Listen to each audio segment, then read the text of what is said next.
Hey guys, welcome to the homestead. So today we're going to talk about Achocha cucumbers, and I have achachas. I've already had one. I tasted it. It tasted so good. I love the achacha, and it's one of our best sellers on our website. So if you're interested, it's maybe kind of late in the season to grow achachas. If you're down south like us, it's probably okay. No problem. You can probably get them in the ground and still get some fruit from it. But I'll use this video also for next year because it is one of our best sellers. I love this cucumber. It is an amazing cucumber. Not only is it amazing and does it taste good, but it's also an amazing conversation starter in your garden. Everyone who goes into your garden, when they see this growing, they're going to want to know more about it. And so if you're a gardener like me, you like to talk about the things you're growing, the vegetables you're growing, or you like to enter something truly exotic into your county fair every year. A lot of people love doing the county fair. This is the vegetable that will turn heads. I guarantee it. Okay, so about 5 or 6 years ago, we built this arbor in the garden from some locally, on the homestead harvested cedar trees, and the achachas grow up this every year. And so what I do is I plant about, I don't know, maybe half a dozen plants around this corner here. And what it does, and some of them grow from over here, but I don't really plant them. They just come up on their own. But what happens is these things climb up and they end up by the end of summer taking over this entire arbor. Now it's just the beginning of summer. The first day of summer was just last week. And so these are already growing up well on their way. There's already fruit on them and they're taking over the entire arbor. And they will. I mean, this will be a perfect shady area after these things are growing at the end of summer. Let's take a closer look and show you what the fruit looks like. So going in close, there is an achacha. Look at the spines on that. It looks very intimidating. Oh, there's a daddy longleg back there. Those daddy longlegs are amazing. They eat aphids. Their name in Latin means aphid sucker, if you didn't know. But we love daddy longlegs. So anyway, these achachas grow really well here in the Ozarks. They're originally, I believe, from Bolivia, South America. They're a South American vegetable that normally grows there.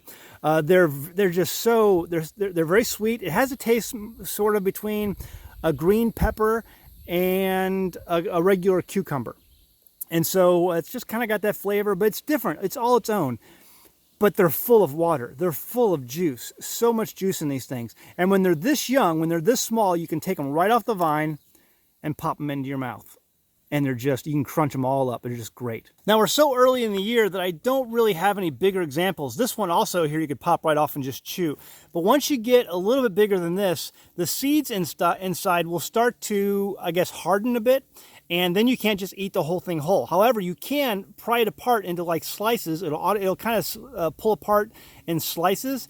And you can just pop that into your mouth and then save the seeds, or just throw the seeds on the ground, but whatever.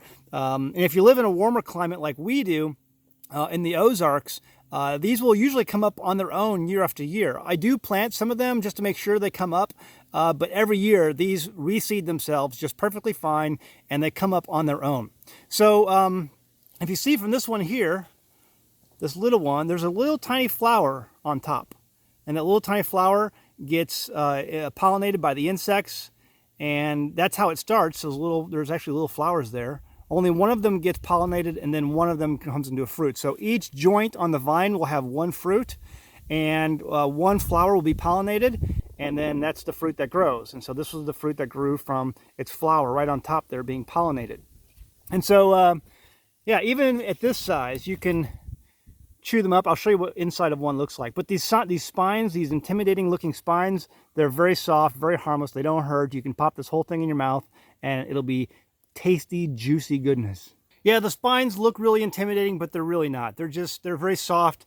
Again, you just take this thing and just pop it in your mouth, take a bite, and you don't see any black seeds in there, do you? No, that's because there are none. But as this matures and the fruit gets bigger, the seeds will turn black, they'll become hard, and you can't just eat the whole thing whole. You can basically split this apart like, it comes apart kind of like a Pringles chip, or, in the shape of a Pringles chip or a potato chip, and you just eat it that way and save the seeds or throw the seeds to the ground. But this way, as it is right now, it's very young, very juicy, just explodes with water and flavor. I love it. Now, some people ask me, Zach, I'm having problems growing my achachas. I don't know what the problem is.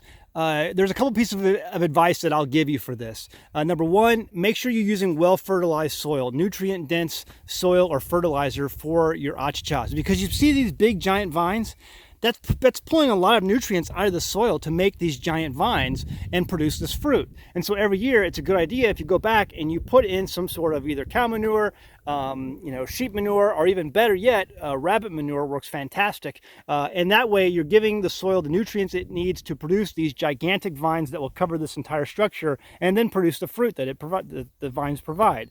So that's my first piece of advice. Make sure your soil is good. Second, when you plant your seeds, make sure you keep the ground moist so that they germinate. And by doing that, that's going to give you a really good chance of getting these to grow.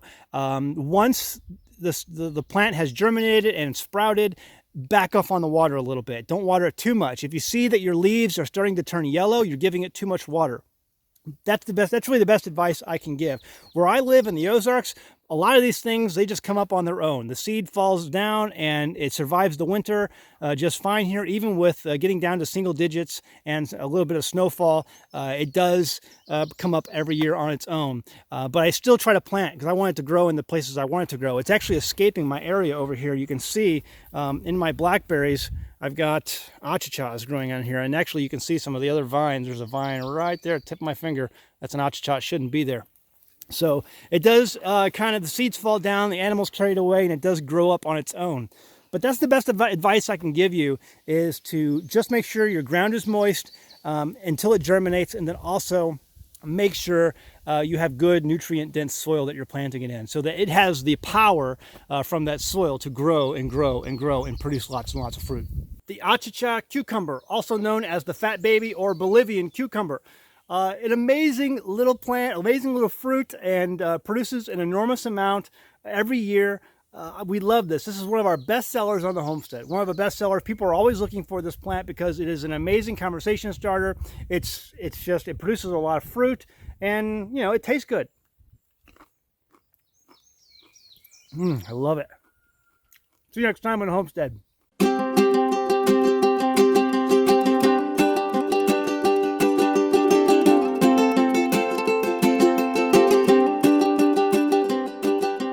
Hey guys, thanks for tuning in. If you're interested in homesteading or off-grid living, this is the channel for you. Livestock, solar power, gardening, food preservation, and so much more is available in our videos. Subscribe today and check out our Patreon page over at patreon.com/AnAmericanHomestead. And before you go, please check out these other great homesteading videos. Go ahead, click on them. I'll wait.